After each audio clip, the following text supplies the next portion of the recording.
केंद्रीय गृह मंत्री अमित शाह के बिहार दौरे को लेकर सियासत तेज हो गई है। सीमांचल की धरती पर अमित शाह के आगमन से पहले ही बयानबाजी शुरू हो गई है। बिहार सरकार के मंत्री लखेंद्र पासवान ने विपक्ष पर तीखा हमला बोलते हुए कहा कि सीमांचल को लेकर उन्होंने कहा कि किशनगंज, कटिहार और पूर्णिया जैसे जिलों में पश्चिम बंगाल और नेपाल की सीमा से घुसपैठ का खतरा बना रहता है। ऐसे में अगर गृह मंत्री यहाँ आकर अधिकारियों के साथ बैठक कर रहे हैं तो विपक्ष को इसका स्वागत करना चाहिए। मंत्री ने कहा कि नेता प्रतिपक्ष तेजस्वी यादव समेत सभी विपक्षी नेताओं को गर्व होना चाहिए कि घुसपैठ रोकने के लिए ठोस कदम उठाए जा रहे हैं। उन्होंने यह भी कहा है कि भले ही पश्चिम बंगाल में चुनाव हो, लेकिन अमित शाह बिहार आकर राज्य की सुरक्षा मजबूत कर रहे हैं और यह बिहार के लोगों के हित में है।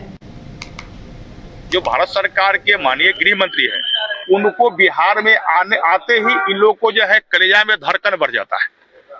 हो सकता है पैंट भी ढीला होता होगा और इनको डरना नहीं चाहिए। मैं तो यह कहता हूँ, अमित शाह जी के आने से बिहार के अंदर जो सीमांचल के क्षेत्र में किशनगंज हो, कटिहार हो, पूर्णिया हो, अररिया हो, सुपौल हो, मधेपुरा का भाग हो, ये एक तरफ पश्चिम बंगाल से और एक तरफ नेपाल से घिरा हुआ पार्ट है।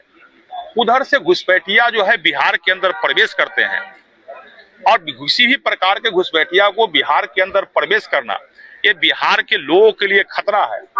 और देश के माननीय गृह मंत्री यदि बिहार में आकर बिहार में किसी प्रकार का घुसपैठिया नहीं घुसे और इस पर यदि सीमा के क्षेत्र में बैठक करते हैं तो इससे तो इनको अच्छा मानना चाहिए। तो क्या ये कह रहे हैं? इसका मतलब तेजस्वी यादव हो या नेता प्रतिपक्ष जो हो, इनको कहना चाहिए जो घुसपैठिया के साथ खड़ा है क्या।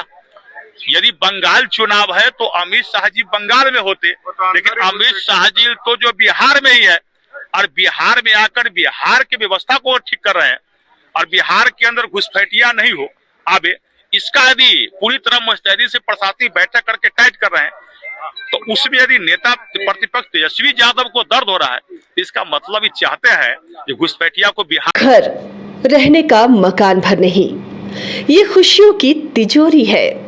दरवाजे पर दस्तक देता पड़ोस, खिड़कियों से उमड़ आता आसमां, तारों में उलझी ऐसी ना जाने कितनी दास्तां। कहती हैं चले डायमंड सिटी, एक सफर हम सफर के साथ अपने घर तक। Diamond city, life long bonding, 500 से ज्यादा खुशहाल डायमंड परिवार। जल्दी करें, सिर्फ 200 फ्लैट बाकी। आज ही बुक करें अपना आशियाना।